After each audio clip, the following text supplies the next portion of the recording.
Regular cookies aren't as crunchy as this. These still taste fresh. And I would totally tell my mom to buy these. Sarah Lynn's story is nearly as interesting as her cookies. As a child, she always loved to cook, but chose a more practical career path. I went the traditional route through college and graduate school for business and economics. And then after a couple of years, I realized that that wasn't really where my life was taking me, and I was a lot more interested in food. Although Sarah Lynn had a secure job with a large corporation, she gave it up and spent the next 12 years in the catering business. But the more I thought about it, I realized that baking was always my favorite part of the job to do. So I sort of weaned myself out of the catering business and developed the recipes and the packaging and the logo for the new company, and have been going strong ever since. She's been going so strong that she's had to change her shortbread production. Sarah Lynn started making cookies by hand in her own kitchen, but today works with a local bakery to keep up with demand. And while the quantities have changed, her recipes have not. Well, this is where it all begins, with the butter. Exactly, because shortbread is basically the butter, the flour, and the sugar. And the butter is such a high proportion of the cookie. If you're using something other than good butter, you're not going to get a good cookie. And no eggs. No eggs. There are no eggs in my shortbread. Eggs tend to make cookies softer, and the shortbread cookies are a short cookie, which means they're crumbly. So that's what they mean when they say something is short. Yes, it's crumbly versus a soft, chewy cookie. I helped Sarah Lynn make her most popular flavor, maple walnut. Along with the butter and sugar, we add vanilla, maple extract, and lots of crushed walnuts. After the flour, the dough is mixed to just the right consistency. Then it's packed into this machine, which punches out over 500 miniature cookies per minute. This is the depositing machine, and it shoots out our miniature shortbread bites. And it makes a lot of cookies. It does. Very quickly. Very, very quickly. There's no possible way you could do it by hand and have it be feasible. Yeah, but you used to. You made it with this little thing, right? Yep. This is our original scooper that we did our big cookies with. And we spent countless hours making cookies one by one. No kidding. Yes, building up your right arm muscles. And not only did you have to scoop them out, but you had to press them down so they would come out the right shape. So it was a two-part process. Very, very time-consuming. After baking, some of Sarah Lynn's cookies are packed in Stay Fresh bags and boxed for sale, while others are hand-packed in a variety of decorative containers.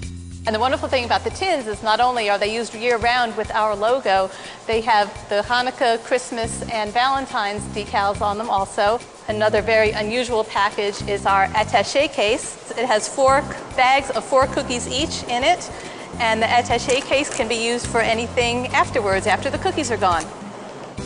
Sarah Lynn sells her shortbread over the internet and in certain specialty stores around Georgia. They've also become a favorite in gift baskets featuring items from the Peach State. There's so many different flavors, from the cinnamon to the maple walnut to the reverse chocolate chip. It's all the flavors and all the variety. Sarah Lynn's idea of adding modern flavors to an old-fashioned cookie seems to be catching on. She ships to online customers throughout the country, and she's already working on that next great flavor. It looks like Sarah Lynn could be making her very short cookies for a very long time. Later on in our Viewer's Guide, we'll tell you how you can order Sarah Lynn's shortbread or those bodacious straws. But first, when we come back, we're going to visit an Atlanta restaurant where barbecue beans and blues keep locals coming back for more and more and more.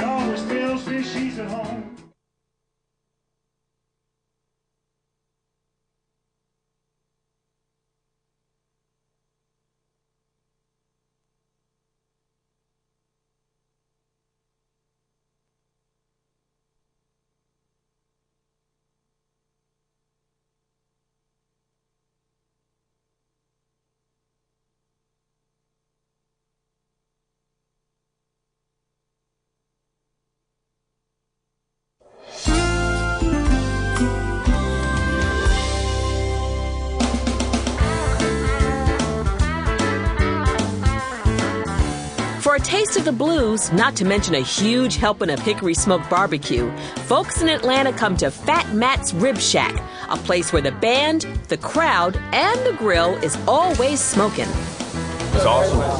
It's really good. It's the best barbecue in town. Fat Matt's is the creation of Matt and Kelly Harper.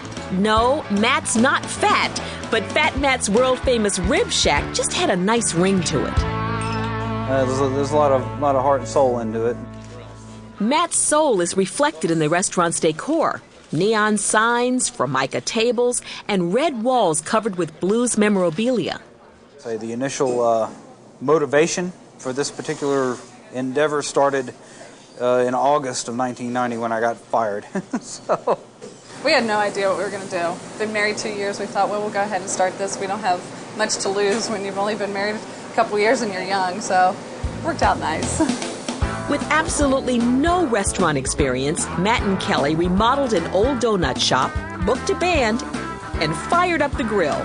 I've had barbecue in Memphis, Kansas City, all over Alabama, all over Florida, just about everywhere in Georgia. These ribs are outstanding. Hands down the best ribs I've ever had. Those are 3.5 pound to 4 pound spare rib slabs, the big guys. We're due about 3,500 to 4,000 pounds of ribs a week. Matt credits much of his success to the late Juanita Lewis, one of his first employees. She helped develop the recipe for Fat Matt's world-famous barbecue sauce. Spicy brown mustard with some vinegar. And then what I have added in here is some Worcestershire, some liquid smoke, and some hot sauce. And then we add the Karo syrup, and we add the dark Karo. We don't add the light Karo. Then I add what I have already put together is all of our secret spices that make the sauce. It adds just a little bit of a kick around your lips so to go down with a good old sweet glass iced tea or cold beer. Mix it all together, and then we add all of the ketchup. But the key is that it cooks. We cook it for about 3 hours, very low temperature. This sauce is so good, I don't want to waste it. Besides the ribs, Matt's menu offers chopped barbecue and a big fat favorite, rum-baked beans. This whole thing is just supposed to be just a little bit Cajun. That falls in line with that, the little rum recipe and the beans. Rum is what really makes the flavor, which is cooked out once you cook them. All the rum is out. There's no alcohol in it at all. So anybody that's worried about that. Matt and Kelly have recently started bottling their beans as well as their signature sauce. They ship to customers around the country and beyond. Matt is world famous. I ship my sauce to Germany, South America. I have shipped it to Japan. Lunchtime or dinner time, this place is packed. Customers line up out the door for their turn at the register. They place their order, pick up a numbered sign, complete with celebrity photo, and wait for a food runner to bring the bounty. Ticket number 60.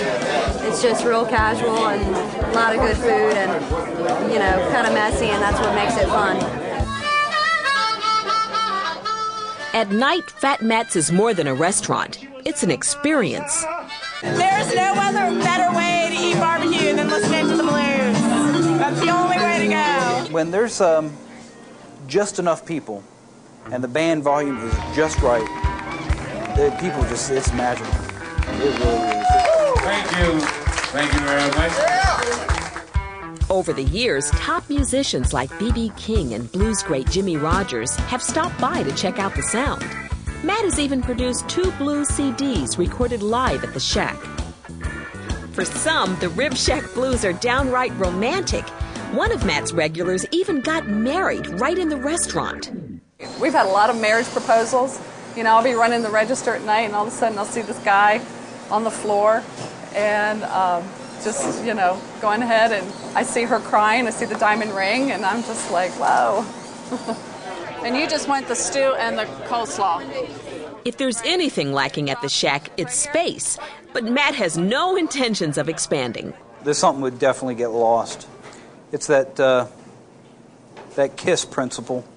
Keep it simple, stupid. Matt and Kelly believe it's that simplicity that keeps people coming back. Their customers know what to expect. a place where the beer is cold, the food is hot, and the blues are free.